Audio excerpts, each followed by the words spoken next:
Donc je suis vraiment ravie d'être avec vous parce que j'ai loupé la première rencontre à cause de faits sociaux. Mais je suis vraiment heureuse de vous présenter aujourd'hui cette réflexion que je souhaite partager avec vous. Pour compléter la présentation, j'ai beaucoup travaillé en Europe et notamment en Europe centrale et orientale.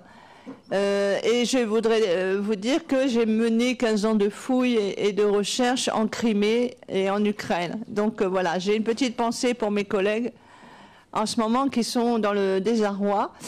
Et donc c'est des travaux qui sont très intéressants parce que justement ils montrent la diversité des sociétés. Et je tiens à commencer par ça parce qu'en fin de compte, la préhistoire, ça ne veut rien dire. La préhistoire, c'est un terme comme ça, générique. Mais en réalité, dès ces périodes anciennes, ce sont des sociétés préhistoriques. Alors évidemment, il n'y a pas d'archétype, il n'y a pas la femme préhistorique ou l'homme préhistorique. Il y a des sociétés et il y a des humains avec des hommes et des femmes dans ces sociétés. Donc il y a une grande diversité. Et ça, je voulais vraiment faire ce préambule parce que ça me paraît très important. La généralisation, l'essentialisation, c'est extrêmement dangereux. Ça conduit à des biais scientifiques, ça conduit aussi à parfois des dogmes, des idéologies. Donc il faut faire extrêmement attention. Alors la première chose. La deuxième chose, pourquoi cette recherche alors qu'au départ, moi je travaille beaucoup sur en tant qu'archéologue, préhistorien, c'est d'abord la fouille, c'est d'abord le terrain. On fait beaucoup de terrain, on part, on fait des fouilles, on sort du matériel archéologique, c'est-à-dire on sort des vestiges archéologiques de différentes natures. C'est par exemple les silex taillés, c'est aussi des os taillés pour faire des saguets, etc., ou des bois de rennes, c'est aussi des os d'animaux, c'est bien entendu des os humains, on fait de la sédimentologie, on fait des datations, c'est très vaste. Et c'est à partir de ça, de ce travail de terrain, on est des scientifiques, qu'on va essayer de proposer, à partir d'un site archéologique, de proposer des hypothèses, des interprétations. Mais ça repose sur des objets, et c'est ça qui est très important. Ce n'est pas des belles histoires qu'on veut raconter, ce sont les romanciers, et heureusement qu'ils sont là, c'est passionnant.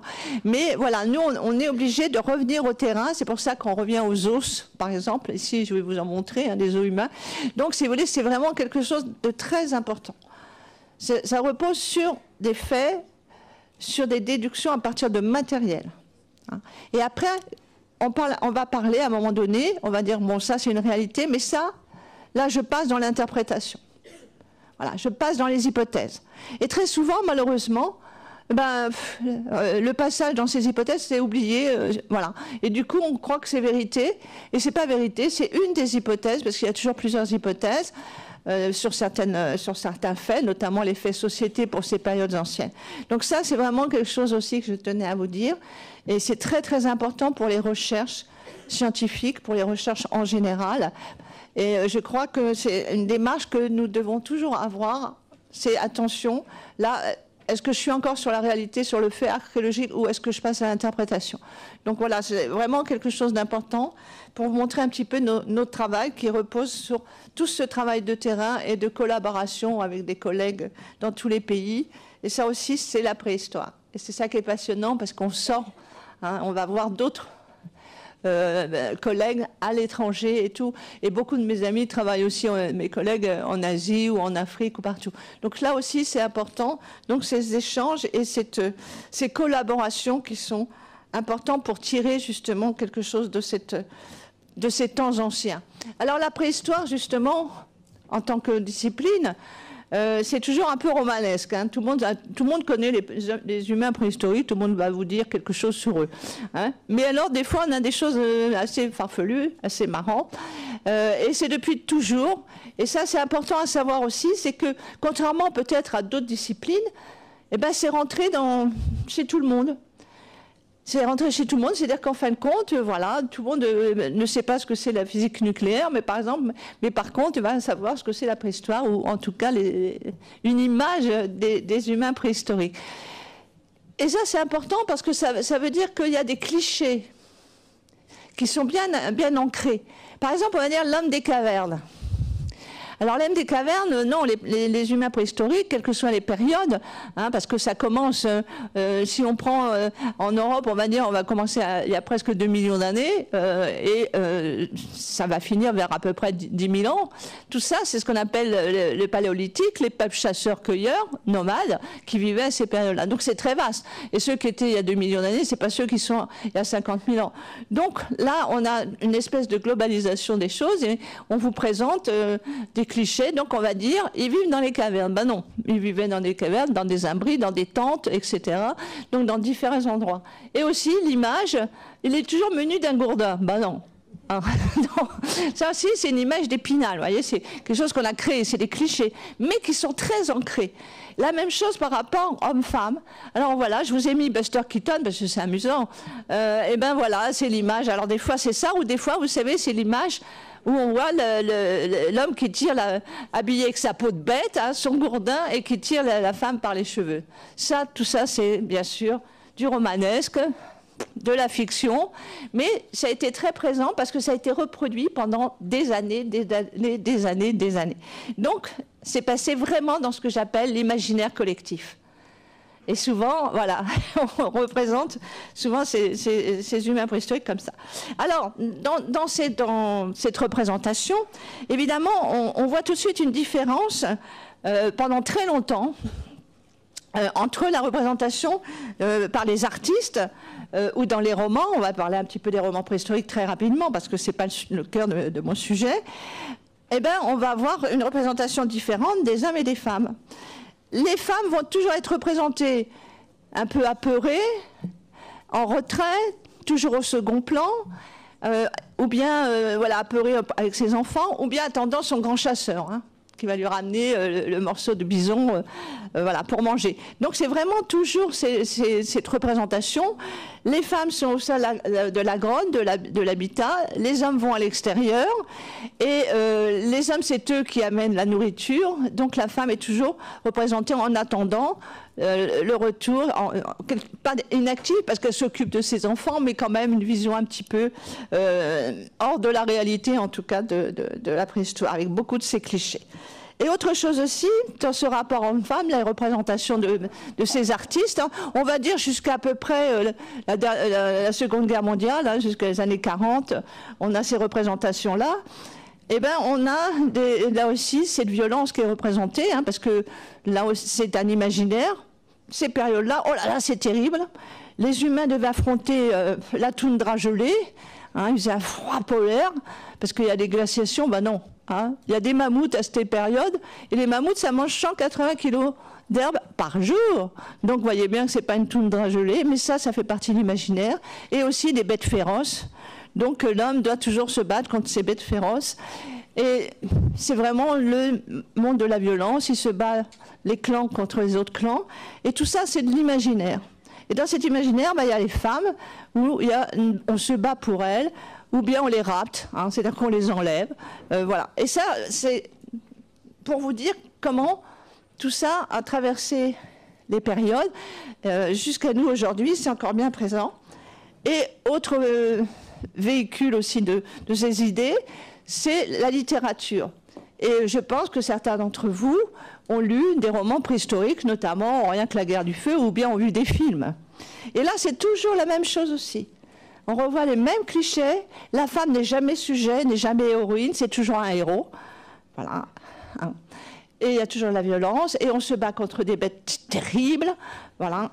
Et jusqu'à récemment, regardez ici, Rahan, hein, c'est des BD qui étaient faits dans les années, jusqu'à maintenant, hein, parce qu'André Chéret est mort il n'y a pas très longtemps.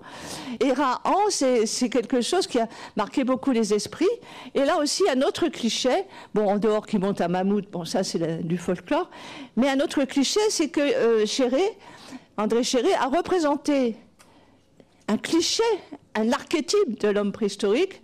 Alors là, c'est plus un singe comme on pouvait représenter les Néandertaliens ou les plus anciens ancêtres, mais là, il a représenté un blond du type arien, quoi.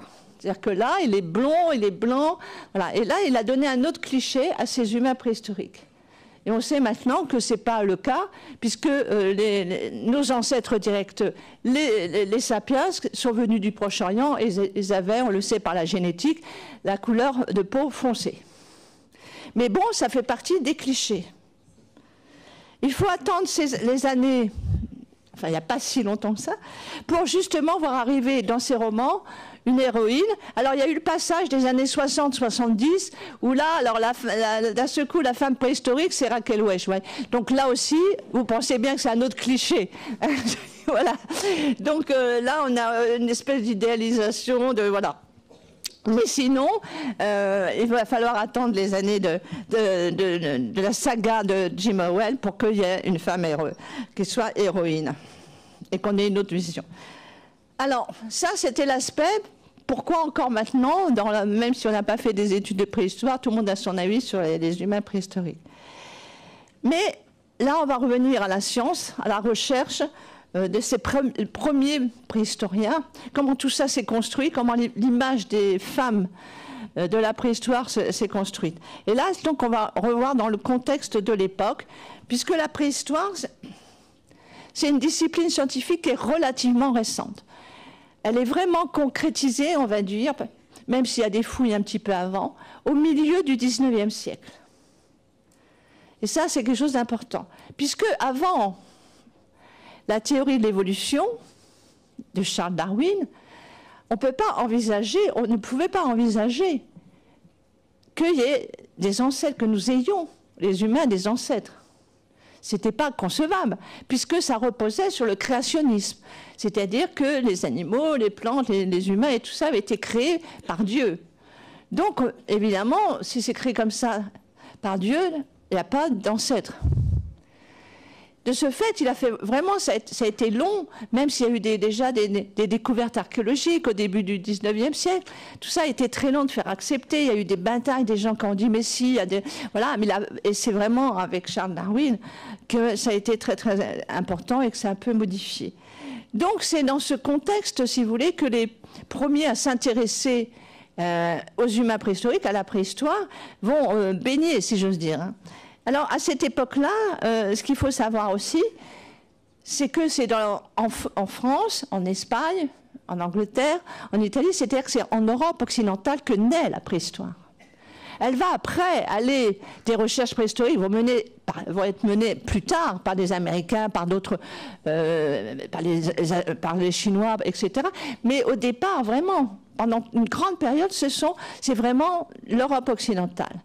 Et donc la société dans laquelle naît la préhistoire, c'est une société occidentale et avec un système patriarcal, hein, où il y a des codes, notamment donc dérivant du code de Napoléon, qui met les femmes en subordination. Hein.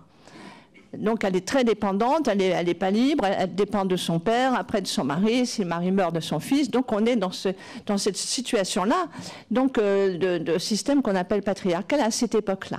Donc évidemment, nos prédécesseurs, ils vont baigner dans ce système social. Et même si au départ de ces recherches de ce 19e siècle, il y a des changements, il y a quand même des évolutions au niveau notamment de la conception un peu des humains en général, des hommes et des femmes. On reste pas tous créationnistes, il y a déjà des modifications, il y a des gens qui vont se séparer un peu des religions et tout, mais ça reste quand même très très imprégné par la religion, notamment la religion chrétienne. Et donc, c'est les érudits qui vont faire la préhistoire, les premiers, nos précurseurs, eh ben, ils vont baigner dans ça, encore très marqué, donc par la religion chrétienne. Et là, c'est ce que j'explique dans mon livre, là, j'ai pas le temps de développer, les textes sacrés, comme les textes des grands-pères de l'Église, sont infériorisants pour les femmes. C'est-à-dire qu'à chaque fois, c'est même écrit noir sur blanc. Donc, évidemment, c'est ce que j'ai appelé les femmes inférieures par ordre divin. Mais surtout, ce qui se passe au XIXe siècle, c'est que c'est un siècle aussi où il y a beaucoup d'inventions, il y a beaucoup de nouvelles disciplines. À la fin déjà du XVIIIe, on a la médecine qui arrive avec des grands médecins comme Cabanis, De Virey, etc., qui vont développer ce qu'on va parler de l'anthropologie physique. Hein. Et là, on va avoir autre chose qui va être encore plus marquant, et les deux s'associant, ça va être assez difficile pour les femmes, c'est qu'ils vont dire que les femmes sont inférieures par nature. C'est-à-dire qu'ils vont faire des mesures. C'est vraiment le siècle des mesures, et c'est pendant cette période que l'on va avoir en même temps quelque chose qui va être terrible. C'est le racialisme, c'est-à-dire qu'on va, dans cette période-là, par des mesures, catégoriser les peuples, les races, comme on dit à l'époque. Donc on va faire des races, et non seulement on va faire ces catégories, à la limite c'est pas grave de faire des catégories. Là, vraiment la chose terrible, c'est que ces catégories vont être hiérarchisées. C'est-à-dire qu'on va faire des inférieurs, et même des inférieurs, hein, les pauvres aborigènes d'Australie, etc. Et on va faire des supérieurs. Et ça, c'est très marquant à cette époque-là.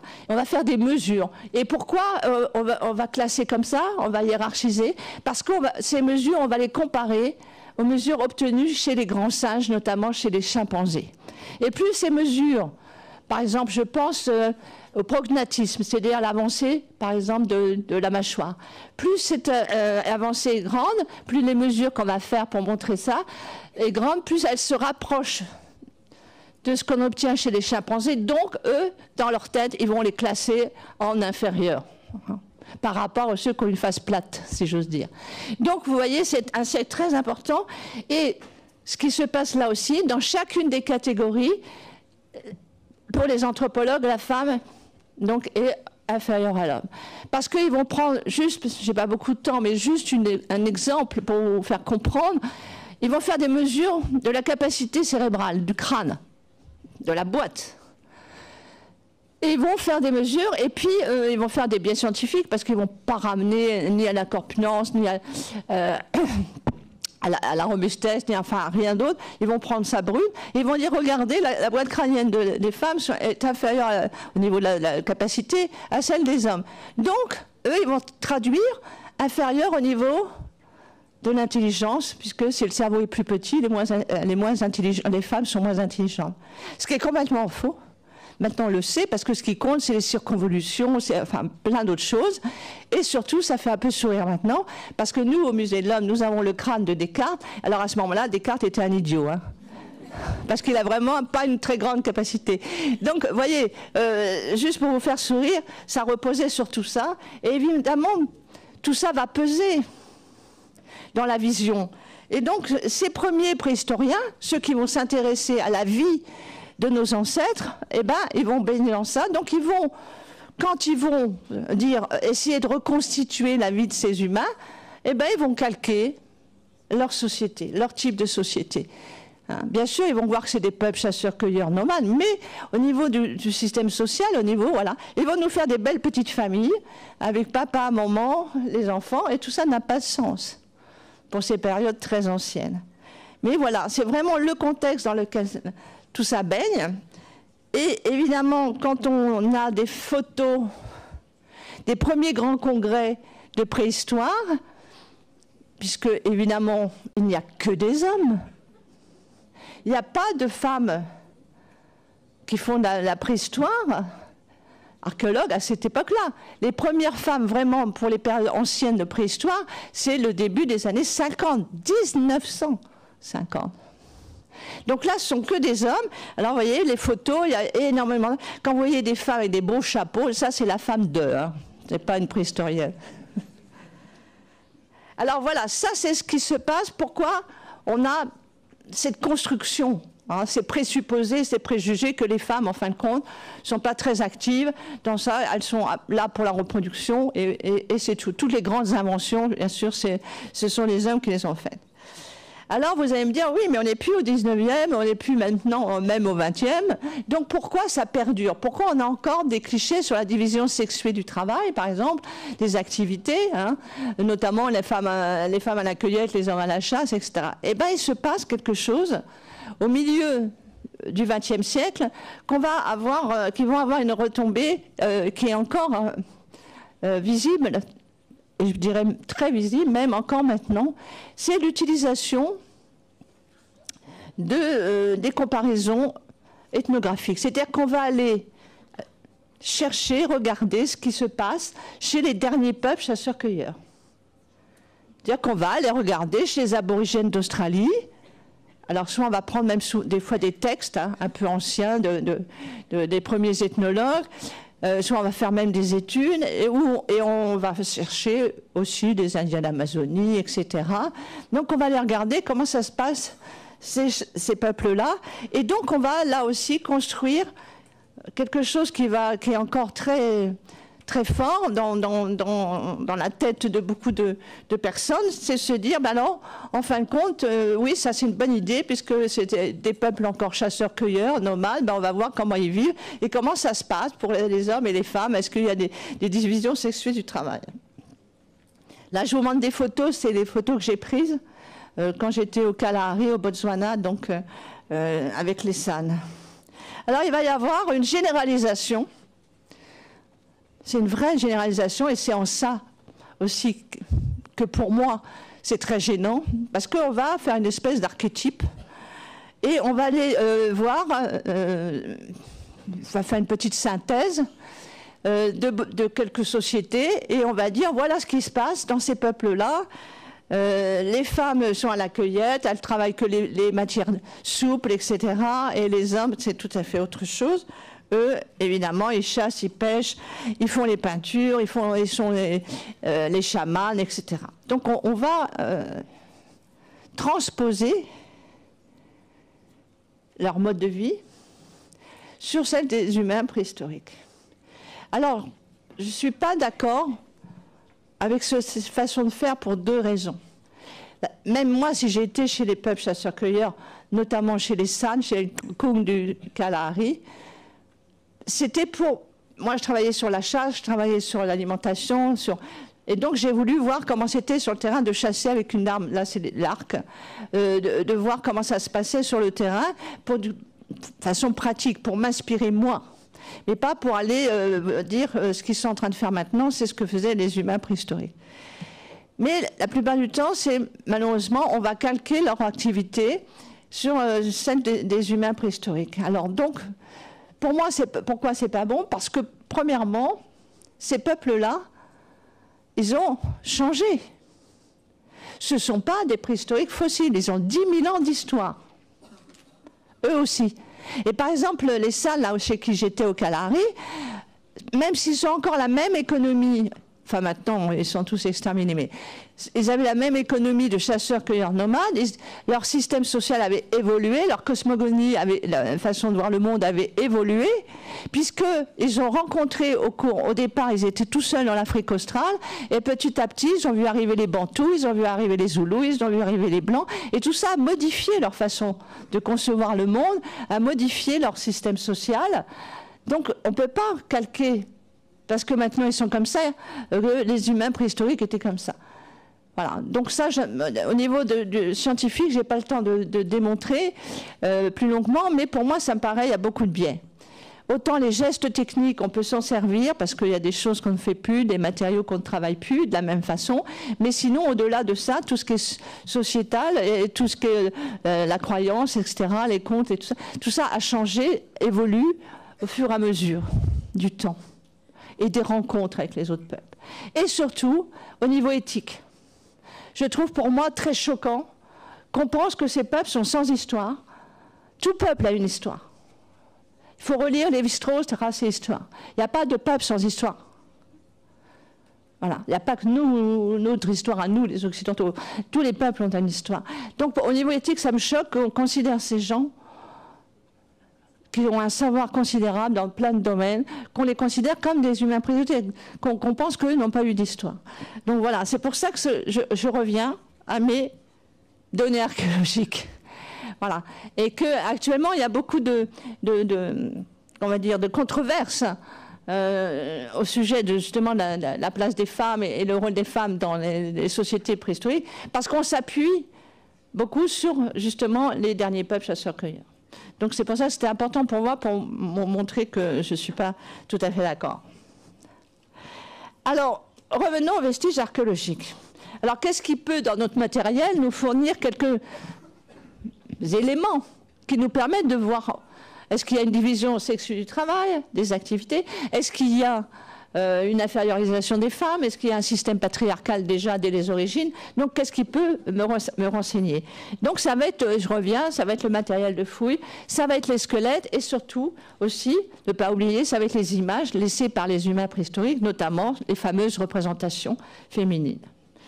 Donc, au niveau des squelettes, je n'ai pas le temps de tout développer, mais ce qui était très important, c'est que souvent, on pouvait lire à chaque fois dans la littérature, et regardez, essayez de penser dans tous les documentaires et tout, à chaque fois, vous avez des activités représentées, et notamment la taille du silex, par exemple, ben, c'est toujours fait par des hommes. Un peu moins la dernière année ou les derniers 2 ans, mais avant, dans tous les documentaires, dans tous les... Eh bien, pourquoi? Ben non. On ne peut pas le savoir.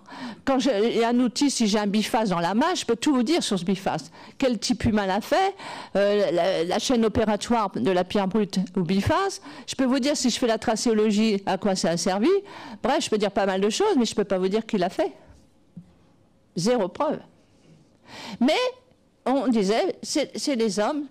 Voilà. Et notamment plein d'autres activités qui reposaient sur la différence, justement, notamment d'ossature, de robustesse, de musculature entre les hommes et les femmes, de taille du cerveau et tout ça. Et actuellement, nous avons de nouvelles méthodes qui permettent justement d'aller plus loin dans la détermination du sexe des squelettes que l'on trouve. Parce que beaucoup des squelettes que l'on trouve, on a du mal à savoir, parce que c'est plus ou moins abîmé, hein, ce sont des fois des squelettes qui remontent à 150, là je parle de cette période, hein, des Néandertaliens et des Sapiens, donc on va dire entre 300 000 et 10 000 ans. Bon, on a ces squelettes, ils sont souvent pas bien conservés, donc il y a à peu près 60% qui sont asexués, c'est-à-dire qu'on n'arrive pas à savoir si c'est un squelette d'homme ou de femme. Et avant, ce qui se passait, c'est pas grave pour eux, parce que quand c'était robuste, c'était un homme. Et quand c'était gracile, c'était une femme. Voilà. Eh bien, pas voilà du tout, ça fait patatrac, parce qu'en réalité, quand on a repris certains squelettes, quand on a refait l'anthropologie physique d'une autre façon, maintenant il y a des méthodes, mes collègues ont des nouvelles méthodes qui permettent d'être beaucoup plus précis, et surtout quand on fait de l'ADN nucléaire ne ment pas, hein. Soit vous êtes XX, soit vous êtes XY. Et bien, donc, nous avons eu la vase des étiquettes.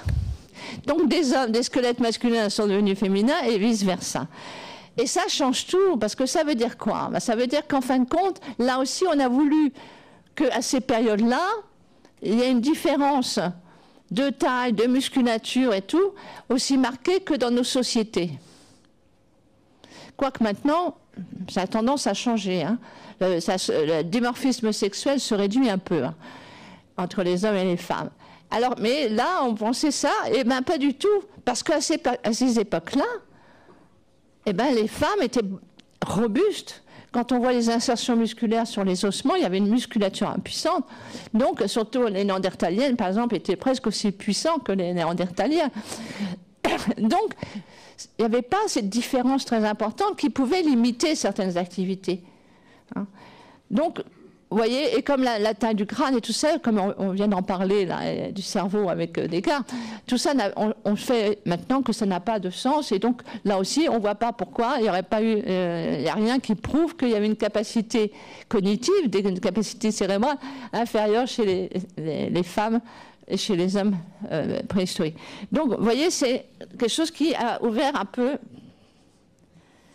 autre chose. Alors, la chasse. Alors là, la chasse, je ne sais pas l'expliquer, mais c'est quelque chose qui fait beaucoup couler d'encre parmi certains collègues, hein, qui disent non, non, la chasse, c'est que les hommes, c'est que les hommes, c'est que les hommes. Et en fin de compte, là aussi, ça repose sur un espèce de présupposé, parce que d'abord, des femmes qui ont chassé, il y en a toujours eu dans toute l'histoire. Je ferai remarquer aussi que les Grecs, ils ont choisi comme divinité pour la chasse une femme, puisque c'est Artémis, hein, qui est Diane chez les Romains. Donc, voilà. Mais en tout cas, c'est quelque chose qui est resté, parce que justement, dans plusieurs peuples chasseurs-cueilleurs, on avait constaté, subactuel, on avait constaté que les femmes étaient plutôt à la cueillette et les hommes plutôt à la chasse. Donc là aussi, on a calqué. Ben non, parce que j'ai commencé ma conférence par vous dire attention, ne pas généraliser. Donc dans des sociétés qui sont très diversifiées, même à cette époque-là, on le voit dans le matériel, il y a des traditions culturelles. Voilà. Ceux qui sont en France à 40 000 ans, ce n'est pas les mêmes qui sont en Ukraine à 40 000 ans, et ni ceux qui sont en Chine à 40 000 ans. Il y a des sociétés déjà différentes. Donc, elles ont aussi des systèmes sociaux qui sont différents. Elles ont une façon de voir le monde qui est différente. Donc là, maintenant, on sait qu'il y a des endroits, il y a des sociétés où les femmes chassaient. Et qu'il n'y a pas, voilà, on peut le signaler parce qu'il y a de plus en plus maintenant de découvertes grâce justement à ces nouvelles méthodes d'investigation. Et là, je vous montre cette étude qui a été, maintenant il y en a d'autres qui viennent s'ajouter, qui ont montré que chez les peuples chasseurs-cueilleurs, il y a des femmes qui chassent. Alors ce qui est intéressant, comme quoi les idées sont bien ancrées, pour bien l'illustrateur de ces articles scientifiques, regardez bien, il a fait quoi pour bien montrer que c'était une femme? Il lui a mis une petite jupette rose. Des fois, vous n'ayez pas compris. Hein, voilà. Donc, c'est juste pour un peu sourire, parce que vous voyez comme quoi, des fois, les choses sont bien, bien ancrées dans la tête. Alors, la même chose aussi, c'est à propos de l'histoire des artistes. Vous savez que pendant 25 000 ans, notamment en Europe occidentale, France, Espagne surtout, on a des remarquables peintures paléolithiques, hein, préhistoriques, Lascaux, Chauvet, Pechmerle, etc., etc. Et donc, qui a peint? Voilà. Et alors, jusqu'à il n'y a pas longtemps, à chaque fois, vous penserez à moi quand vous verrez un documentaire ou une illustration ou un livre scolaire même, à chaque fois, on met des hommes qui peignent. Bon voilà, ils taillent les silex, ils inventent le feu, ils peignent, voilà. Et la femme a balayé la grotte. Et donc, et là, je peux vous dire, j'ai cherché, ça ne reposait sur rien. Je ne sais même pas comment vous expliquer, parce qu'on pouvait lire qu'à chaque fois, dans les premiers articles, on pouvait lire que les femmes n'allaient pas au fond des grottes. Alors là, il n'y a pas d'explication à savoir pourquoi. Hein. Alors, comme elles n'allaient pas au fond des grottes, elles n'avaient pas pu peindre. Mais il n'y a pas de raison, je n'ai pas trouvé. Alors, mais c'était tellement ridicule, le fait que c'est moins sportif, enfin, c'est une sottise, hein, il y a plein de spéléo femmes. Hein. Bref, donc là, ça faisait partie. Alors, il y a des nouvelles méthodes maintenant, et qui, là aussi, ont été faites. C'est pour ça que je vous ai choisi aussi l'Indonésie, parce que justement, il n'y a pas qu'en France, donc, en tout cas en Europe occidentale, qu'on a ça. On a dans plein de régions, et les études ont fait sur différentes régions, où il y avait ces fameuses mains négatives.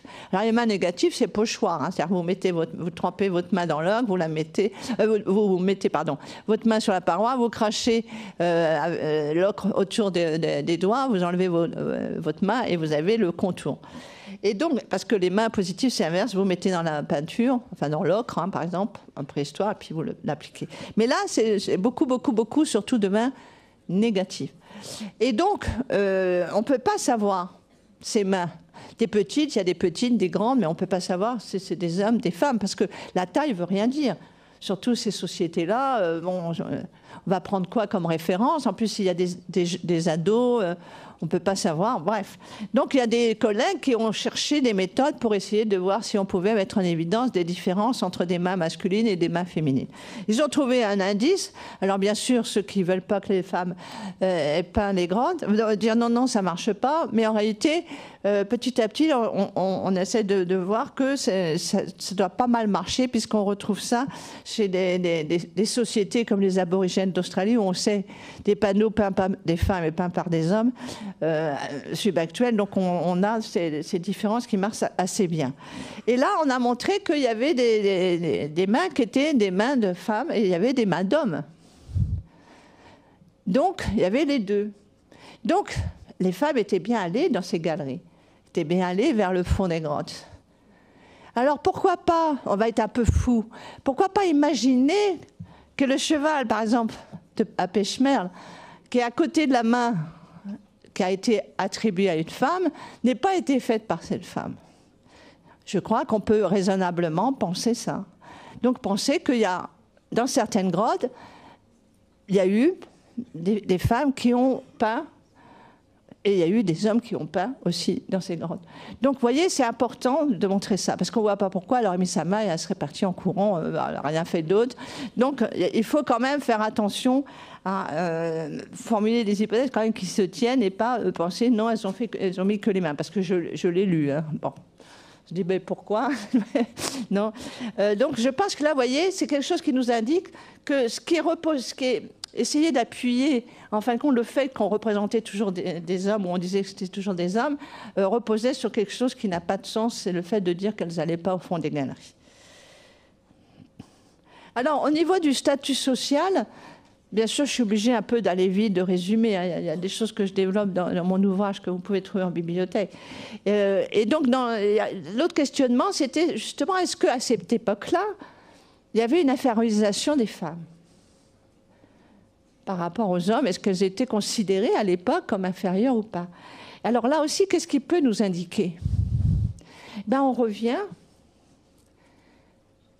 au matériel. Donc, par exemple, je vais revenir au squelette, et notamment donc à ces inhumations en sépulture. Et là, la première chose que j'ai fait, c'est d'essayer de voir s'il y avait plus de sépultures masculines que féminines. Ça aurait pu être une indication. Non. Et en plus, il y a beaucoup de sépultures aussi d'enfants, énormément. Non. Donc, est-ce que les parures, est-ce que il y a plus de parures chez les, enfin, une parure plus, en plus, on va dire plus luxueuse, plus belle chez les hommes que chez les femmes? Donc, j'ai été regarder ça. Et là, je vous montre une très belle sépulture. C'est en Russie, Sungir, où c'est un homme. Et cet homme, il est couvert de petites perles en ivoire de mammouth. Parce qu'il avait un vêtement, bien sûr, qui a disparu, c'est pas fossilisé, hein, il n'y a que les os, mais on voit ces petites perles qui étaient cousues sur son vêtement. Donc c'est un vêtement extrêmement riche, des centaines de petites perles hein, comme ça en ivoire. Donc c'est vraiment luxueux, c'est une parure importante et tout sur cet homme. Et la même chose sur les femmes. C'est-à-dire qu'on a des sépultures qui sont très sophistiquées. Ici, je vous ai mis celle d'une femme à Saint-Germain-la-Rivière, là, comme une espèce de petit dolmen, de petite protection.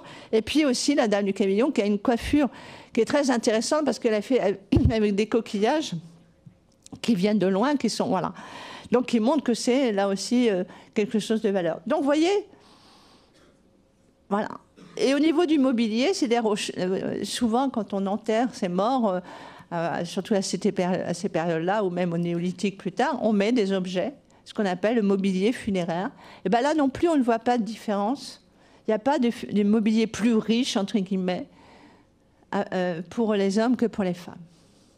Donc, si vous voulez, pour l'instant, je ne vois pas grand-chose qui montrerait, en tout cas dans le traitement des morts, de différence de traitement entre les hommes et les femmes. L'autre aspect aussi qu'on peut regarder, c'est l'art. Alors tout à l'heure, on a déjà abordé ces questions. Et l'art paléolithique, je vous le répète, hein, c'est sur 25 000 ans. Et l'art paléolithique, c'est essentiellement des animaux. Que ce soit l'art mobilier, c'est-à-dire qui se transporte, ou l'art pariétal sur les parois des grottes et des abris. Là, animal, animal, animal. Vraiment, c'est essentiellement ça, c'est vraiment Lascaux, essayer de penser à Lascaux, à Chauvet. Tout.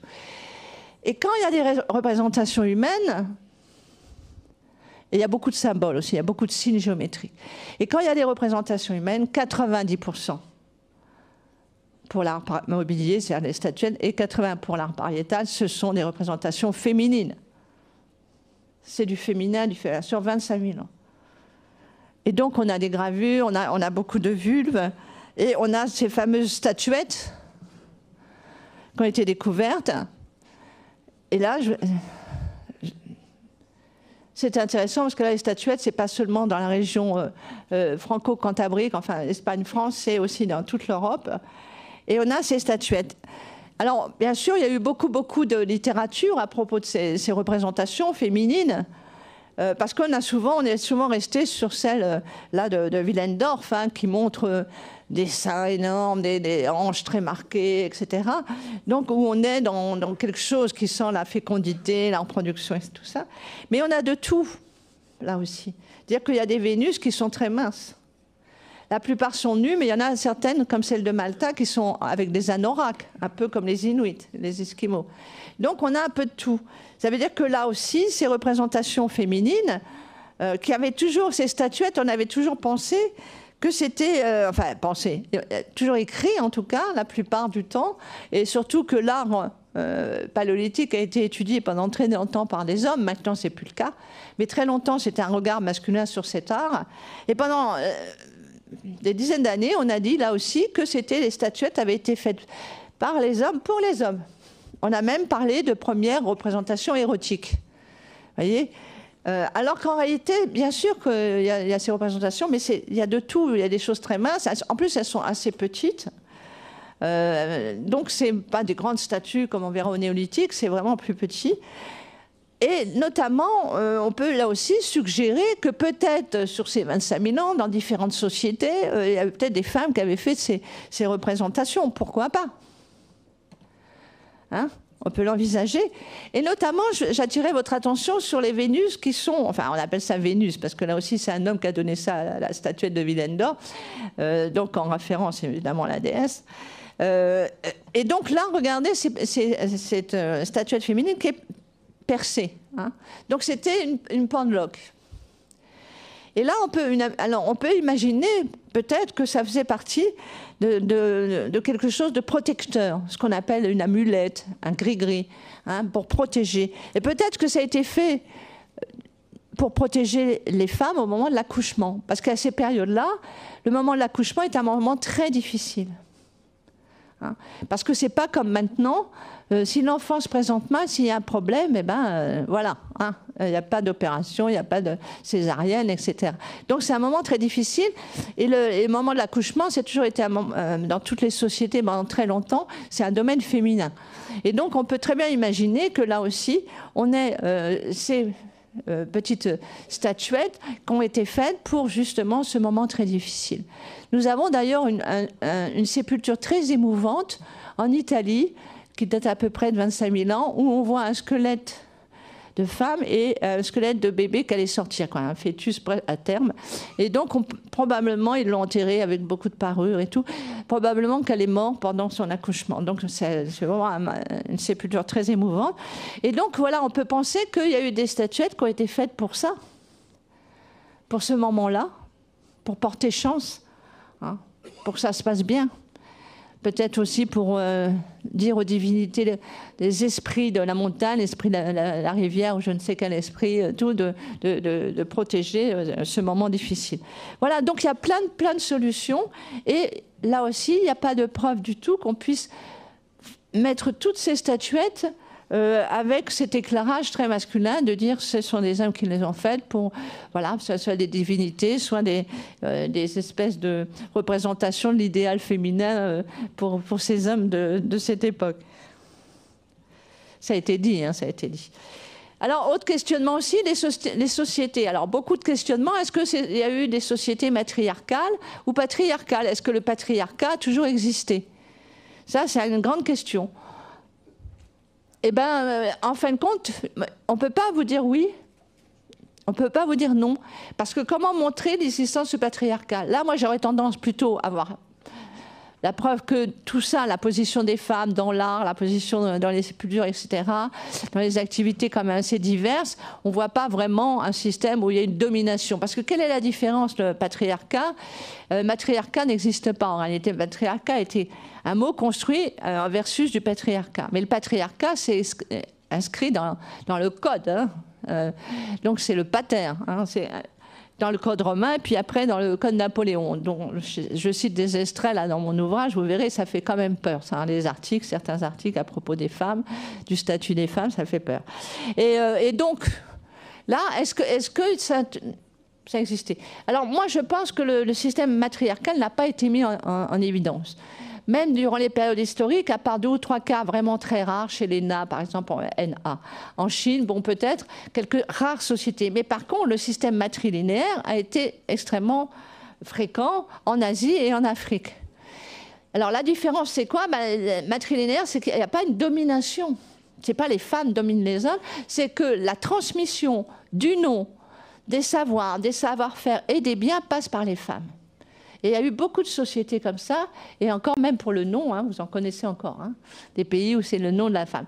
Donc je crois que ça, c'est intéressant. Et moi, j'aurais une tendance à penser que dans ces sociétés anciennes, où il faut vous imaginer, ce sont des petits clans, des petits groupes, entre 20 et 50 personnes, très dispersés sur un vaste territoire, et tout. C'est pour ça que moi, je pense qu'il y a un réseau d'entente et tout, parce que justement, il faut pouvoir échanger les gènes, comme on dit, hein, c'est-à-dire pas se mélanger seulement dans son clan. Donc, il faut vraiment un réseau d'échange et d'entente. Bref, dans ces sociétés-là, c'est clair que pour le succès, et nous sommes là, donc ça a bien fonctionné, c'est un peu tout le monde va avec tout le monde quand même. C'est-à-dire que c'est pas, voilà, c'est pas papa, maman. Hein. Donc là, on a quelque chose hein, au niveau, si vous voulez, des partenaires multiples, on va dire. C'est ça qui va faire le succès de la reproduction. Ça donne plus de chances. Donc ça, c'est quelque chose qui est tout à fait envisagé et qui est intéressant. Donc, savoir dans cette histoire-là mettre la maman, ça c'est sûr, parce que la seule chose qu'on voit, c'est que l'enfant il sort du corps de la femme, hein, ça c'est clair. Mais après, de savoir quel est le père, compliqué. Hein. Alors donc, c'est pour ça que je crois que de poser l'hypothèse, c'est là où je disais la différence entre la réalité et l'hypothèse, poser l'hypothèse que probablement, vu le système de l'époque, dans certaines sociétés en tout cas, il y avait peut-être ce système matrilinéaire qu'on va voir même dans les périodes historiques. Mais en tout cas, je ne vois pas ni de système matriarcal, de domination des femmes, ni de domination des hommes. Alors, pour finir quand même, notamment la domination des femmes, le système patriarcal, c'est quand même un système qui a bien marché. Hein, parce qu'il s'est quand même répandu. C'est quand même un système qu'on retrouve beaucoup. Donc, qu'est-ce qui s'est passé? Forcément qu'ils s'enracinent quelque part. Et c'est ça notre travail, c'est de voir l'enracinement de certains comportements. Donc, comment ça a apparu? Pourquoi c'est apparu? Comment ça a apparu? Déjà, il faut vous dire que ce n'est pas partout pareil, puisqu'il y a encore peu de temps, il y avait même pas 150 ans, 200 ans, il y avait encore des systèmes justement matrilinéaires, etc. Il n'y avait pas le système patriarcal partout. Donc, pas partout en même temps, mais toujours est-il que petit à petit, ça s'est installé. Alors, on va chercher, évidemment, à partir de quand? Là, on vient de parler de cette période qu'on appelle le paléolithique, hein, chasseur-cueilleur nomade, où on ne voit pas grand-chose. Hein. On ne peut pas dire qu'il y ait vraiment un système patriarcal qui soit attesté. Alors, regardons ce qui va se passer. Ben, il va se passer quelque chose de très important dans nos sociétés qui a duré là aussi assez longtemps. Hein. Avant l'industrialisation, on était en période néolithique. Hein. Il va y avoir un changement important à peu près vers, on va dire, 14 000 ans au Proche-Orient. Et chez nous, en Europe, ça arrive il y a 9 000 ans. C'est ce qu'on appelle le néolithique. C'est-à-dire que c'est ce qu'on appelle la période où on va voir d'abord la sédentarisation. Donc tout ça se passe au Proche-Orient, Moyen-Orient. La sédentarisation, parce que les gens pensent que c'est après, non, c'est là. Et après, domestication des plantes et des animaux. Et là, ça change tout. C'est-à-dire que de prédateur, on devient producteur. Et ce changement, en plus, se passe à un moment de changement climatique, notamment en Europe, où on va avoir le remplacement des espaces tépiques par de plus en plus de forêts, etc. Donc, on a un changement de l'environnement en Europe. Et là, c'est intéressant parce qu'on a vraiment quelque chose de bouleversant. Hein, ça va vraiment changer les sociétés. Parce que ça va entraîner, ces changements économiques vont entraîner des changements sociétaux. Et que l'on voit dans le matériel archéologique, mes collègues qui travaillent sur le néolithique le voient très bien, il y a des changements importants. Petit à petit, ça ne se fait pas du jour au lendemain, ça prend plusieurs millénaires. va s'installer une hiérarchisation de la société. Là aussi, je répète, dans certaines régions et pas partout en même temps, mais en tout cas, c'est un processus qui s'enclenche et qui va là aussi se répandre très facilement, diffuser. Hiérarchisation avec des castes, hein, notamment la caste des guerriers. Donc, et on le voit dans les changements d'habitation. C'est-à-dire qu'on va voir arriver, avant il y avait des campements, bon, il y avait les premiers villages, bon, et puis d'un seul coup, ces villages s'agrandissent, et puis on voit quoi? On voit des palissades, on voit des fossés qui se creusent, bref, on voit des défenses. Hein, s'il y a des défenses, ça veut dire qu'il y a des attaques. Donc on voit qu'il y a un changement, il y a des protections, donc il y a forcément là des personnes qui vont garder, hein, qui vont devenir des guerriers, qui vont garder un peu ça. Pourquoi ils vont garder ça? Parce que en tant que producteur, vous allez avoir du surplus alimentaire.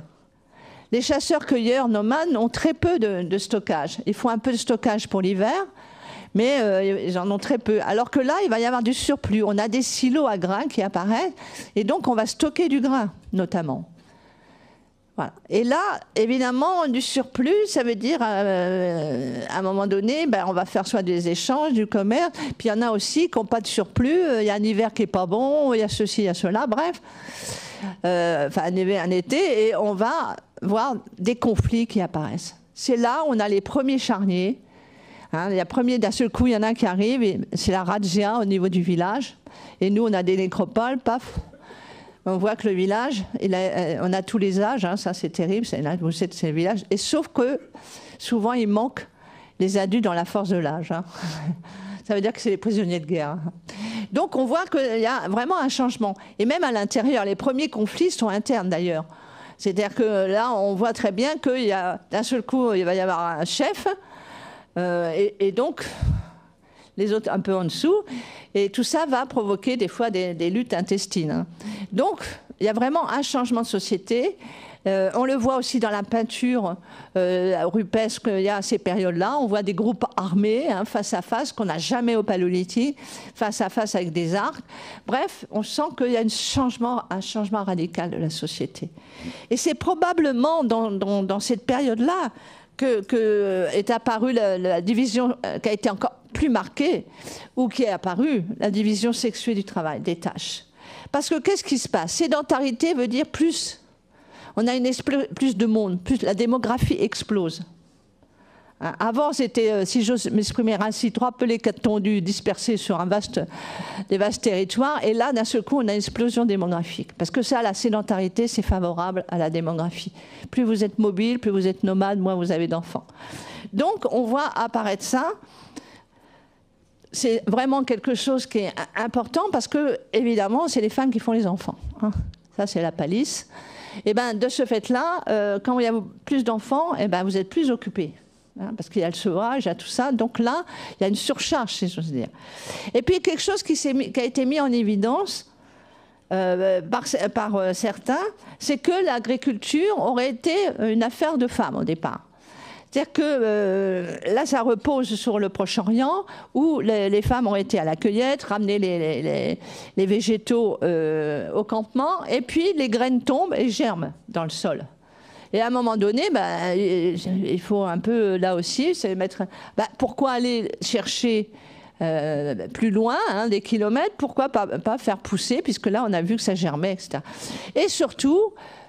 argument plus important à mon avis et plus intéressant, en tout cas dans certaines sociétés, on voit vraiment ces femmes liées à l'agriculture, c'est qu'on a étudié sur une centaine de squelettes dans un grand site roumain, une centaine de squelettes qui montrent que les femmes avaient, vous savez, quand vous faites une activité répétée, ça laisse sur vos os, ça laisse des traces, hein, des petits traumatismes, et on reconnaît tout de suite. Par exemple, on a travaillé sur des lanceurs de javelots pour étudier, hein, pour nous les chasseurs, et donc on a vu, avec des radios, hein, on n'a pas tué et donc on a vu qu'ils avaient ces petits traumas, donc vous voyez, on a des choses de comparaison, et là on a vu justement que ces femmes dans ce site-là, en particulier, mais à d'autres sites, travaillaient les champs du labour jusqu'au broyage des graines, c'était réservé aux femmes. Donc ça fait beaucoup d'activités, hein. Les enfants, plus l'agriculture. Donc on pense que d'autres activités ont été laissées aux hommes, la chasse, parce qu'il y a encore, même si on est producteur, il y a toujours un petit peu de chasse, et surtout la protection du village. Ça, c'est important. Et ce qui est aussi important à savoir, c'est que là, avec les animaux domestiques, la question de... Parce que c'est une question qui est posée en préhistoire, c'est à partir de quand les hommes ont pris conscience qu'ils participaient à la reproduction. Puisque il y a 9 mois entre l'acte et la naissance. Chez les animaux sauvages, quand vous êtes un chasseur, vous voyez le rut, par exemple des cerfs, vous les voyez en automne, et les faons, ils naissent en juin. Il y a un espace là aussi grand. Donc c'est vraiment une question. Alors il y a 2 écoles. Il y a ceux qui disent c'est intuitif, ils le savent dès le départ qu'ils participent. Et ceux qui disent non. Et d'ailleurs dans beaucoup de mythes, dans beaucoup d'histoires des périodes anciennes, des anciens peuples et tout, on s'aperçoit que souvent on dit elle est enceinte parce qu'elle a été se promener au bord de la rivière. Il y avait un djinn ou il y avait un petit démon, un petit machin qui voilà. Donc c'est vraiment un questionnement. Mais là il n'y a plus à se questionner. Parce que quand vous avez des troupeaux, quand vous avez des enclos, parce que les enclos, les bêtes vivent dans le village, si ce n'est dans la maison, et bien là, vous avez des petits cochons roses, par exemple, et des petits cochons noirs, et hop, vous avez des noirs et roses. Donc là, on ne se pose plus de questions. Hein. Donc c'est vrai que là, probablement, ça a été en tout cas une évidence. Et ce qui s'est probablement passé, donc une des hypothèses, c'est que d'un seul coup, comme il y a des biens à transmettre, et que c'est ceux qui protègent les biens qui sont les propriétaires en général, en général. Et donc probablement que là, il y a eu une emprise qui a commencé sur le corps des femmes. C'est-à-dire pour être sûr que les biens, mes biens, que je vais transmettre soient bien à ma descendance. La femme, il n'y a pas de souci. Là, il y aura toujours un questionnement. Enfin, maintenant, il y a l'ADN, mais sinon avant. Donc, probablement que c'est à partir de là qu'il y a eu quelque chose qui s'est inscrit dans un système social qui était quand même pour, voilà, laisser plus dans l'habitat, voilà, moins être à l'extérieur, etc. Donc, il y a probablement, ça s'enracine peut-être dans cette période-là. Sinon, il y a toujours... la domination dans l'art des représentations féminines. On a même à cette époque-là l'apparition de grandes déesses, des déesses mères, donc des super déesses, si j'ose dire, des super divinités féminines. Et on a justement même des divinités qui sont extrêmement puissantes, extrêmement fortes, puisque regardez là, elles s'appuient sur des léopards, sur des carnivores, donc ça c'est vraiment un signe de puissance. Et donc, il y a dans ces périodes-là du néolithique une grande transformation. Mais voyez, là aussi, toujours ne pas généraliser. Parce qu'en fin de compte, il y a les femmes, dans les sépultures, on le voit, il y a des sépultures riches maintenant et des sépultures pauvres, ce qu'on ne voyait pas vraiment au paléolithique. Mais en fin de compte, on trouve très bien dans les sépultures riches des femmes, en apparat, même ce qu'on appelle... dans ces sépultures-là. Donc, ce n'est pas toutes les femmes, d'un seul coup, qui sont infériorisées, qui sont un statut social en tant que subordonné à l'homme, pas du tout, puisqu'on a encore ça. Et là, je vous ai mis un exemple que tout le monde connaît, Stonehenge. C'est la fin, c'est la toute fin là, du néolithique. On est vraiment au passage. Et qu'est-ce qu'on voit? C'est un lieu... alors, Stonehenge, on a enterré l'élite. Que l'élite. Et bien là, vous voyez qu'en fin de compte, il y a autant d'hommes que de femmes. Donc, pour moi, le grand passage de cette période-là, c'est une transformation de la société. Et que c'est plutôt, on va dire, en fonction des positions sociales, plutôt que du genre encore, bien sûr, qui va se marquer. Mais quand même, parce que c'est probablement à l'arrivée de l'âge des métaux, le métal est très, très masculin, je ne sais pas pourquoi. Mais c'est vraiment quelque chose de très masculin. Autant on voit la poterie, la céramique, la poterie et tout ça a été faite par des femmes, par des hommes, l'agriculture des hommes, des femmes, etc. Tous les autres matériaux. Mais le métal reste très, très masculin. Je parle pour les périodes anciennes, enfin même historiques. Parce que regardez les forgerons, peut-être certains, mais moi j'en connais pas, de sociétés où le forgeron est une femme. alors qu'on a des potières, on a des potiers, voilà. Mais cette matière du fer, alors je ne saurais pas l'expliquer, hein, mais c'est probablement à cette période-là, en tout cas avec l'arrivée de ça, l'augmentation de la guerre et des conflits, des vraies guerres, des vrais conflits, les premières, là aussi des invasions très marquées, hein, des peuples des steppes et tout. Donc là, on a vraiment une transformation importante, et c'est probablement à ce moment-là que dans certaines sociétés, je précise, va s'instaurer ce côté très masculin du patriarcat. Et pour terminer, un petit clin d'œil sur quelque chose là aussi qui était resté très masculin, en pensée en tout cas, c'est que penser que les guerrières, ça n'existe pas beaucoup, hein, ça n'existe pas, quasiment pas dans des circonstances particulières. Et juste là, j'ai pris ces 3 exemples, il y en a 2, c'est pour vous montrer que des fois l'histoire et la préhistoire se rencontrent, puisque mes collègues ukrainiens qui travaillent sur les sites de Scythes, hein, les Scythes c'est un peuple qui faisait très très bel artisanat sur or, qui vivait notamment en Crimée, mais dans toute l'Ukraine, et donc rejoint en fin de compte ce que disait Hérodote à propos des Amazones, c'est-à-dire les femmes guerrières. Et là, dans ces sépultures qui sont fouillées, dans ces tombes qu'ils trouvent, il y a beaucoup de tombes scythes, femmes scythes, qui sont des femmes guerrières. Hein, elles ont leur épée, elles ont tout. Donc là, c'est quand même quelque chose d'intéressant. Donc ça existait chez les Celtes. Les femmes sans enfants allaient à la guerre. Donc il y a plein d'exemples là. Il y a plein d'exemples. Et je terminerai par pour vous faire sourire, par quelque chose qui nous montre comme quoi il faut toujours faire attention justement aux présupposés. Hein, je pense que, je présuppose que. Et alors cette découverte de Birka, c'est une tombe viking. Alors, elle a été faite en 1880, donc en Suède, sur une petite île, Birka. Et parce qu'ils travaillent beaucoup sur les Vikings, évidemment, hein, les Suédois. Et donc, il avait trouvé, cet archéologue, un homme évidemment, avait trouvé ce site. Et c'était une tombe extraordinaire. Extraordinaire parce qu'il y avait ce squelette, pas bien conservé d'ailleurs, mais il y avait ce squelette. Et surtout, il y avait 2 chevaux sacrifiés, ça se faisait beaucoup. Il y avait des poteries, il y avait des armes de guerre, et il y avait un jeu de stratégie guerrière. Hein, une espèce de jeu de Go. Et donc, c'est vraiment une tombe très riche avec tout ça. Et donc, lui, il en a fait l'archétype du grand chef viking. Vraiment, le grand chef de guerre viking. Partout, dans tous les livres scolaires et tout ça, en Suède et tout, c'était vraiment, et même nous, dans nos livres, on prenait toujours, enfin, on prenait, pas moi, mais avant, ils prenaient toujours cet exemple de chef viking représenté. Et là, ce qui s'est passé en 2010, on a des collègues ont refait des études, ont refait des trucs, parce qu'ils se sont dit, c'est sur une île, mais peut-être qu'à côté, il y a d'autres tombes. Bref, ils ont repris les fouilles et tout, et ils ont repris l'étude du matériel, et ils ont fait l'ADN. Ils ont fait l'ADN de ce squelette qui était un peu cassé, parce que vous savez, pour vraiment savoir si c'est un homme ou une femme, c'est surtout le bassin. Et le bassin était en très mauvais état, mais bon, puisqu'il y avait des armes de guerre et tout ça, c'était forcément un homme. Et c'est XX qui est sorti. Donc c'est pas un guerrier, mais une guerrière. Donc comme quoi, vous voyez, là aussi, chez les Vikings, par exemple, les femmes étaient très puissantes. Elles étaient des chefs de guerre. Elles étaient des chefs de village. Et donc, vous voyez, comme quoi c'est intéressant de voir que c'est a priori a construit cet archétype. Eh bien non, parce qu'il y a des hommes vikings qui étaient des chefs de guerre et il y a des femmes vikings qui étaient...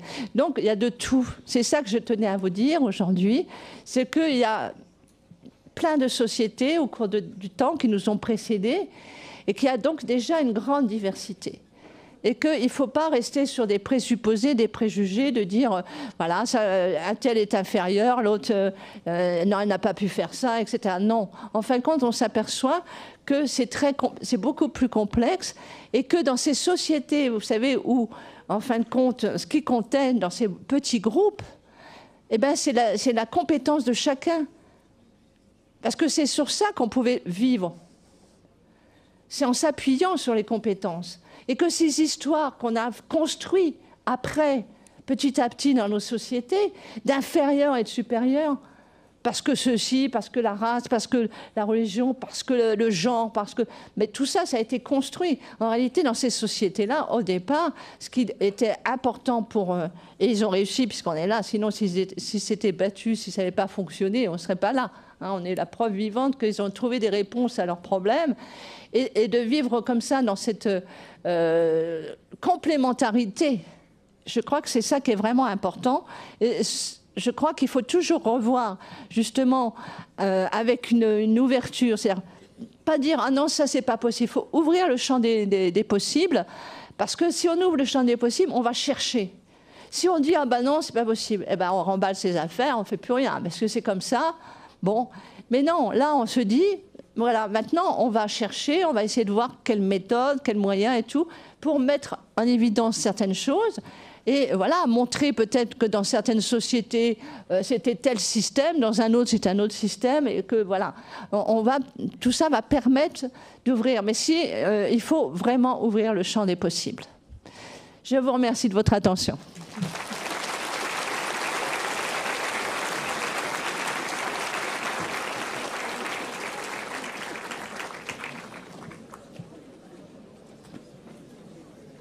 Et maintenant, c'est à vous. Oui, madame, j'aurais une question. J'ai lu rien du tout. Ah bon? Ce n'est pas assez fort? Ah bon, oui. J'ai lu en quelque part qu'en Sibérie, tout à fait au fond de Sibérie, un certain archéologue, anthropologue russe, Denisov, a découvert une autre race d'hommes.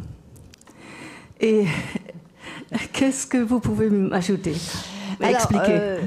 Oui, et on a fait, je peux encore ajouter une petite phrase, on a fait des expérimentations en Chine, mais la Chine ne possédait pas assez de matériel scientifique pour faire vraiment cette recherche à l'ADN.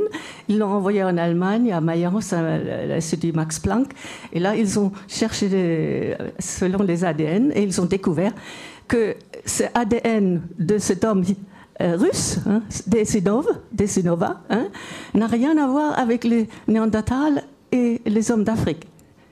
Alors, c'est tout à fait juste que la dame, elle parle d'une... On revient à l'archéologie, là. Donc c'est à une période... Il faut bien savoir que c'est la seule période actuellement où nous sommes une seule espèce humaine.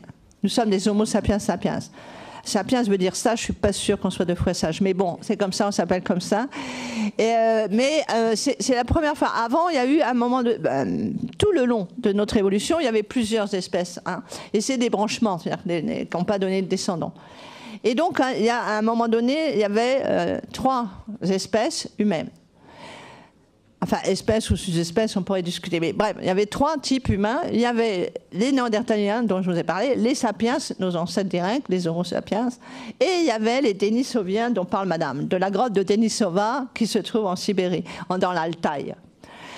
Et ça a été montré par l'ADN. Et c'est intéressant de voir justement, il était un peu différent des Néandertaliens et des Sapiens. Ce que ça me permet de vous dire que... les croisements entre ces espèces, ces 3 espèces ont eu lieu.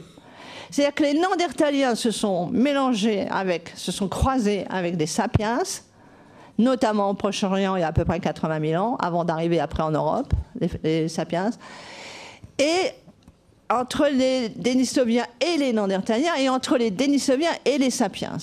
Donc vous voyez, c'est quelque chose de très intéressant, parce que là aussi, nous mettons des différences entre les 3 espèces, mais en réalité, eux, sur le terrain, si j'ose dire, quand ils se sont rencontrés, enfin, la différence n'était pas si terrible que ça, puisqu'ils se sont croisés.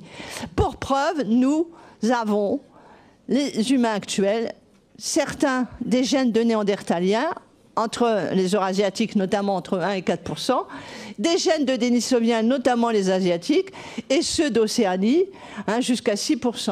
Donc, vous voyez, c'est ça qui est très intéressant. C'est-à-dire qu'en fin de compte, on revient à notre sujet de différence. Il n'y a pas d'inférieur et de supérieur. Il y a des différences et c'est bien. La différence, heureusement qu'on ne se regarde pas toujours, si on avait toujours la même personne en face, franchement, non. Les différences, c'est bien. Sauf qu'il faut mettre un point, il n'y a pas d'inférieur et de supérieur. Ce n'est pas parce que vous êtes ci ou ça que vous êtes inférieur ou supérieur.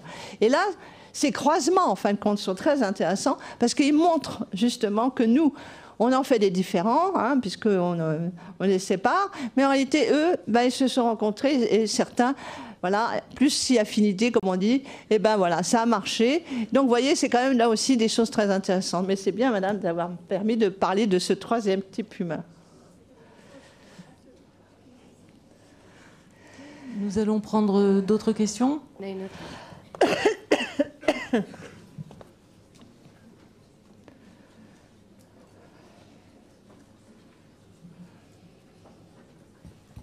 Merci. Ah, brillante conférence. Est-ce que je peux vous demander ce que vous vouliez exprimer avec cette espèce de morphing qui est peut-être un morphing de votre visage sur la première image, ou alors j'ai mal vu. Ou alors j'ai mal vu. Alors, non, sur la... Alors, je ne sais pas si c'est flatteur ou pas.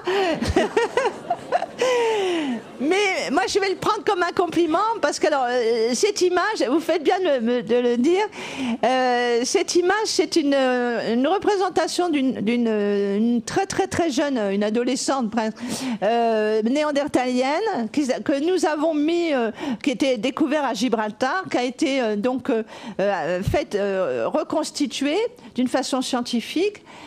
Par la plasticienne Elisabeth Dyness, qui a refait un peu la méthode d'Esprit Grimela, enfin de tous ces experts et tout ça, de refaire à partir du crâne et tout, de refaire son visage. Et donc nous avions mis, on lui a donné un petit nom, elle était dans l'exposition que nous avons faite avec mon collègue Pascal Depape, qui était commissaire avec moi, Néandertal l'Expo, que nous avions fait au Musée de l'Homme en 2018. Et nous avions mis à la sortie, à la dernière salle, la salle où c'était, on avait mis des musiques sur Néandertal et tout, parce qu'il y a des choses incroyables, et on avait mis les représentations et tout, et puis on avait mis Kinga qui disait un peu au revoir, si j'ose dire, aux visiteurs, et pour montrer qu'il y avait des différences, mais qu'elles n'étaient pas non plus formidables, et surtout, alors, comble de... on va dire quand même de la sophistication. Je connaissais Agnès B et donc j'ai demandé à Agnès B si elle pouvait l'habiller. Donc là, vous avez une néandertalienne habillée par Agnès B. C'est quand même chic. Hein. Et là, moi, j'ai mis cette photo parce qu'on ne voit pas ce qu'elle tient dans sa main, mais elle tenait, en sortant de l'expo, elle tenait dans sa main Cosette. Non, mais ne le prenez pas mal. Hein. Non. Prenez-le comme un compliment parce que je trouvais que c'était une très bonne idée parce que c'est faisable. Oui, bien sûr. C'est faisable. Tout à fait. Et d'ailleurs, c'est d'autant plus faisable parce qu'avant, nous avions beaucoup de problèmes pour les reconstitutions. La stature, le visage, si vous voulez, avec l'ossature, tout ça, il n'y avait pas de souci, mais on n'avait pas de renseignements sur l'apparence. Est-ce que c'est les cheveux clairs? Est-ce que c'est les cheveux foncés? Est-ce que les yeux clairs? Voilà, la peau, quelle couleur? Et maintenant, grâce à l'ADN, nous avons plein de renseignements. Et nous savons, par exemple, que les Néandertaliens étaient plutôt à la peau claire. Hein, ils habitaient toute l'Europe, de toute façon, pendant très longtemps. Ils avaient plutôt la peau claire. Qu'il y avait des Néandertaliens qui avaient des cheveux roux, des Néandertaliens qui avaient des cheveux assez châtains et d'autres plus noirs. La même chose pour les yeux, hein, des yeux plus clairs, des yeux plus foncés. Et c'est là aussi qu'on a mis en évidence que les sapiens qui arrivent du Proche-Orient il y a à peu près 45 000 ans, cette vague-là, parce qu'il y a eu plusieurs vagues, et elle a la peau foncée. Voilà. Et ça a été un enseignement pour nous, parce que quand on faisait les reconstitutions, on ne savait pas choisir les couleurs des cheveux. Et ça me permet de vous dire que, vous voyez, là aussi, avec les préjugés et les présupposés qui reviennent des siècles précédents, on avait toujours tendance, parce que pendant longtemps, les Néandertaliens ont été pris pour des singes, on avait tendance à les représenter toujours tout foncé. Pourquoi ?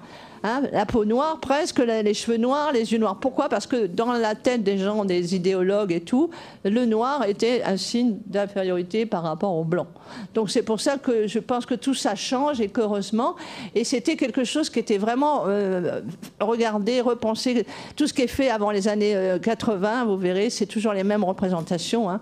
Les Néandertaliens sont foncés et les sapiens, c'est rare, quoi. Oui, est-ce que vous pourriez nous préciser ce qui a permis de distinguer les hommes des femmes sur les négatifs des mains? Oui, alors c'est ce qu'on a appelé, alors là il y a un débat justement qui est encore mené parce que certains disent que c'est pas forcément un indice qui marche dans tous les cas, c'est ce qu'on appelle l'indice de Manning. L'indice de Manning, c'est-à-dire c'est la différence entre la hauteur entre je confonds toujours entre l'annulaire. Enfin, ces deux doigts là, d'un seul coup, je suis fatiguée.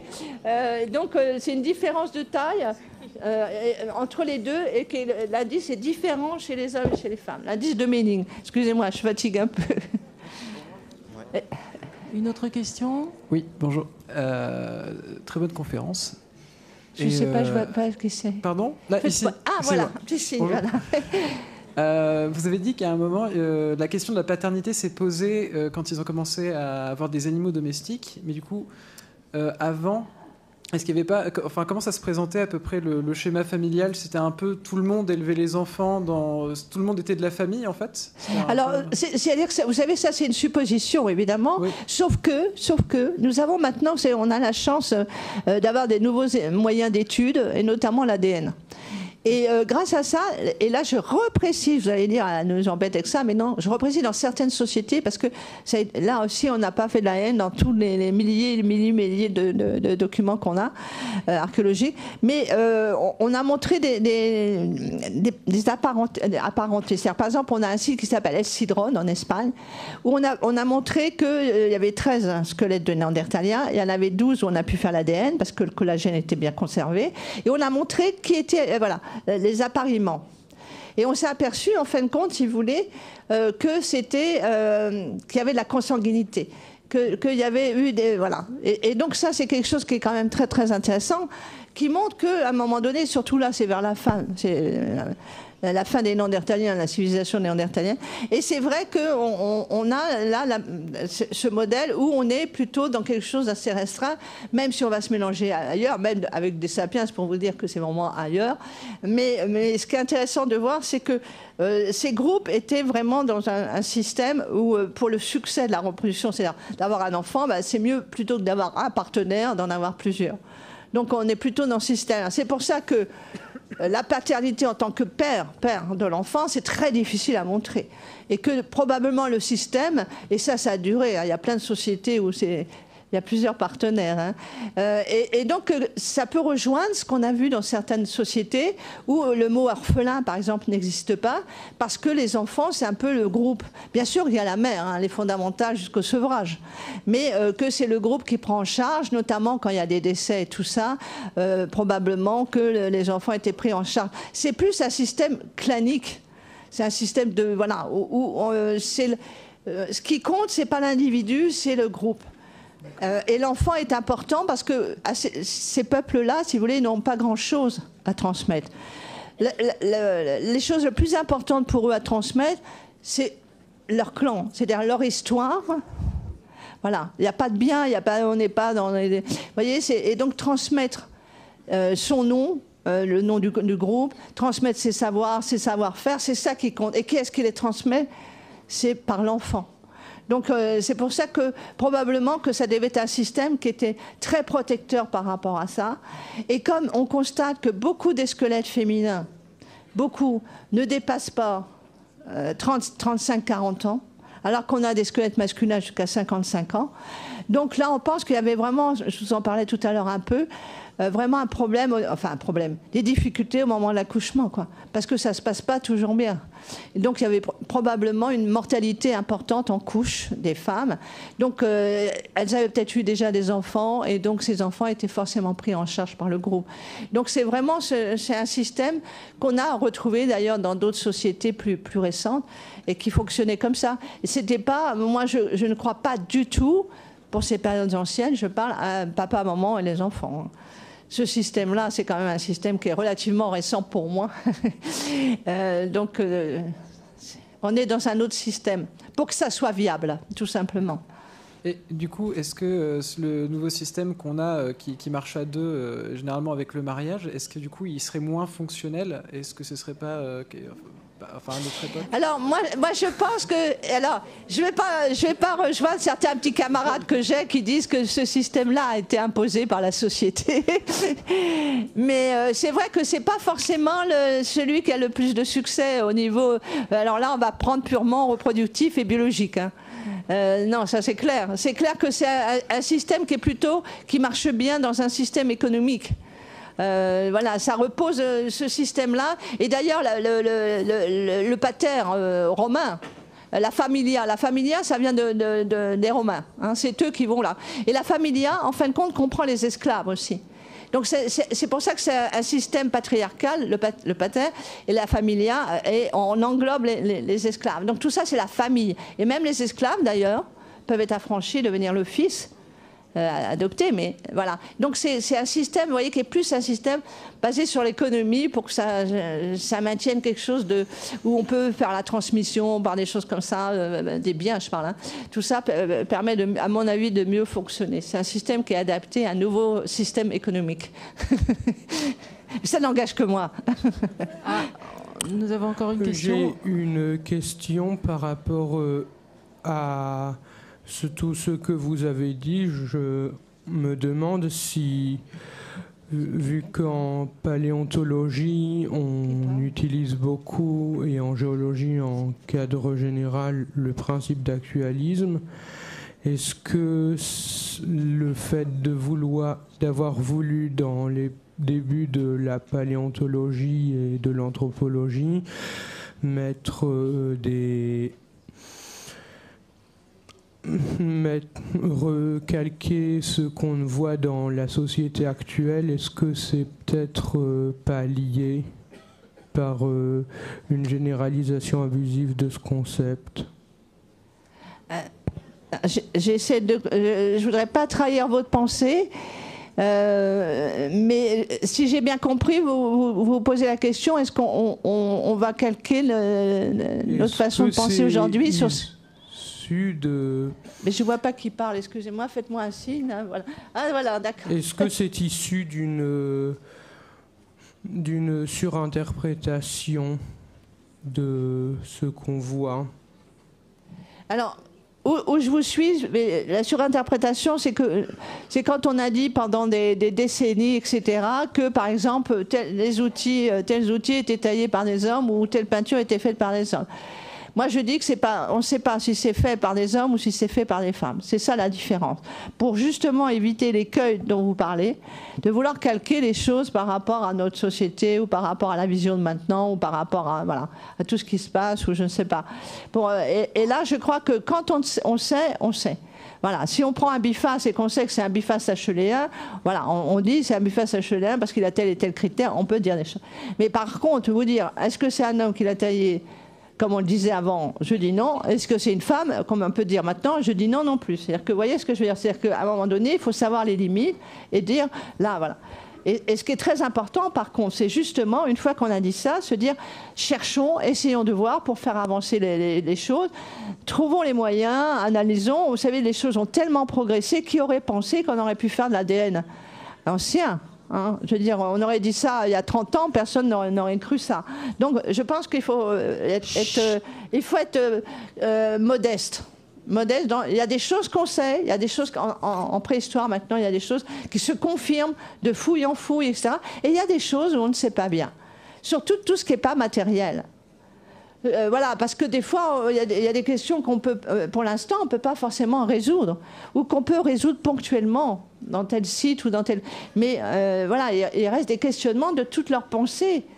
On ne peut pas savoir quels étaient leurs mythes. On n'a pas, je parle surtout pour les Néandertaliens, par exemple, encore avec les sapiens, on a l'art et tout, mais nous, les Néandertaliens, ils en avaient sûrement, mais on ne peut pas les mettre en évidence, on ne les sait pas. Et, voilà, et donc il y a plein de choses comme ça encore qui nous échappent. Mais c'est normal, c'est l'avancée des sciences. Et ce que je pense, c'est que voilà, il faut qu'on progresse pour avoir plus de moyens de comprendre. Et quand on dit, ben voilà, non, il y a plusieurs hypothèses, ou bien là, ben, pour l'instant, on ne peut pas dire grand-chose, ben on dit, on ne peut pas dire grand-chose. Il ne faut pas, je pense, forcer les données archéologiques. justement, ça me permet de rebondir sur ma question. Vous disiez à Randall Haas, je ne sais pas comment on dit, lorsqu'on a retrouvé 27 squelettes, qu'on a analysés, qu'on a vu que tous contenaient donc des armes et qu'il y avait 16 hommes et 11 femmes, qu'est-ce qui, dans cette découverte, nous permet de dire que les femmes et les hommes en question utilisaient ces armes? Est-ce que leurs squelettes ont été analysés aussi, ou est-ce que c'est juste le fait que les armes se trouvaient là, où on estime qu'ils les utilisaient? C'est-à-dire que ça, c'est le problème, la discussion qu'on peut avoir sur est-ce que lorsqu'on trouve des armes, par exemple, puisqu'on prend cet exemple, des armes de chasse dans une sépulture, est-ce que ça prouve la fonction de la personne? Est-ce que ça veut dire qu'elle l'a utilisée? Alors, en règle générale, pour ces périodes, je pense même au néolithique et tout ça, en général, oui. Parce que, si vous voulez, on n'est pas dans quelque chose qui comment dire, où il y aurait des règlements ou des choses qu'on associe, on dirait, je ne sais pas moi, des statuts différents. On n'est pas dans une complexification qu'on peut voir après, où on peut s'interroger. Et je trouve que votre question est intéressante parce que c'est justement une question, et là où des fois je souris, c'est-à-dire que cette question, on pourrait la poser pour les hommes. C'est-à-dire que là, à chaque fois, on nous dit, voilà, il y a des armes avec ce squelette, c'est un homme, c'est masculin, c'est un homme et tout ça. Bref. Et là, on ne se pose pas la question. Et quand on commence à dire qu'il y a des femmes avec des armes, on commence à se dire, oui, mais est-ce que ça représente la fonction qu'elle avait de son vivant? Alors moi, je ne posais pas la question pour les femmes. Je pense que ce n'est pas le votre cas, mais ça me permet de dire ça. Dire que c'est, voilà, parce qu'on peut renverser ce que vous avez dit. Et je vais vous donner un exemple, justement. Alors là, je reviens à mes chers néandertaliens, je suis désolée, mais chez les néandertaliens, on a même des sépultures où on a des outils qui peuvent peut-être servir d'armes avec des enfants. Donc, voilà. Alors, qu'est-ce que ça veut dire? Vous voyez, là aussi, c'est sûr que... alors, par contre, où on peut être plus sûr, c'est quand il y a une reproduction. C'est-à-dire que quand on va avoir plusieurs de la même période, plusieurs tombes ou sépultures où il y a des armes avec des femmes ou avec des hommes, peu importe. Enfin, je veux dire, là, il y a quand même des choses qui peuvent... voilà. Mais c'est vrai qu'il y a toujours ce questionnement. Et surtout pour les périodes anciennes, je vois pour les néandertaliens, c'est très compliqué parce que là, on a des choses qui... voilà, c'est un peu aussi... quand vous avez un morceau de gibier, enfin nous, il nous reste l'os, mais par exemple, un bout de cuisseau de bison... c'est une offrande, je ne sais pas comment on peut appeler ça, mais ça caractérise quoi? Est-ce que c'est parce que la personne a chassé le bison? On ne peut pas dire ça. Donc, vous voyez, c'est une très très bonne question. Mais je pense qu'à un moment donné, quand il y a une reproduction, c'est-à-dire qu'on n'a pas seulement un ou deux cas, mais quand il y a beaucoup de cas, là, je pense que ça peut être intéressant et que voilà. Et là, par contre, pour les sites. Chez mes collègues, pour les sites, non, c'est quelque chose qu'on a vraiment fréquemment. Elles sont enterrées avec les armes, comme les hommes sont enterrés avec les armes. Mais ça, c'est les sociétés, voilà. Et il y a d'autres témoignages que l'archéologie, mais c'est vrai que vous avez raison, c'est une question qu'on peut se poser. Je crois qu'il ne faut pas avoir peur. Faut pas avoir peur de justement dire, ah oui, mais est-ce que c'est sûr? Ma question, c'était, est-ce qu'il n'y a pas une croyance peut-être aussi derrière, en fait, sur la vie après la mort, etc. Bien sûr. En fait, sur, effectivement, mais vous avez tout à fait raison, parce que le mobilier funéraire, c'est pour ça que c'est intéressant de voir quand il apparaît, parce que ça veut dire que c'est déjà quelque chose, même une sépulture. Le fait de prendre conscience de ces morts, de les enterrer, ou de faire un autre rite funéraire, parce qu'il y a l'endocannibalisme, à mon avis, il y a un culte des crânes, plein de choses, il y a peut-être d'autres choses. Voilà, c'est pas parce qu'on n'enterre pas ses morts qu'on n'a pas de rite funéraire, parce qu'il y a plein de peuples qui n'enterrent pas leurs morts. Donc, mais ces objets sont des objets intéressants, parce qu'elles montrent que on va au-delà, ça accompagne le mort. Donc on est dans cette réflexion. Et vous avez raison. Mais alors la signification d'une arme de chasse ou d'une arme dans une sépulture, là ça nous échappe complètement. Le pourquoi, c'est simplement un constat pour casser le constat que c'était forcément toujours avec des hommes, c'est tout. Mais vous avez raison. C'est une bonne question. Nous allons prendre une dernière question. Donc je vous demande s'il vous plaît de faire silence encore une fois. Et puis après, je vous remercierai tous et nous remercierons Madame Patou-Matisse. Monsieur ? La distinction entre un squelette homme et un squelette femme est compliquée. Et donc je vais poser une question qui monte aux origines. Pourquoi est-ce que Michel Brunet a dit que Toumari était un homme et que Yves Coppens a dit que Lucie est une femme ? Alors, moi, je vais vous dire honnêtement, comme je le disais tout à l'heure en préambule, que j'ai écrit dans mon livre, qui est d'ailleurs une étude qui n'est pas de moi. Je disais qu'actuellement, dans la plupart des squelettes, il y a 60% asexués. C'est tout. Et alors, il y a beaucoup dans ces asexués, il y en a qui ont été sexués comme ça, d'une façon un peu empirique. Mais en réalité, vous avez tout à fait raison. Ça se trouve, Lucie, c'est Lucien. Voilà.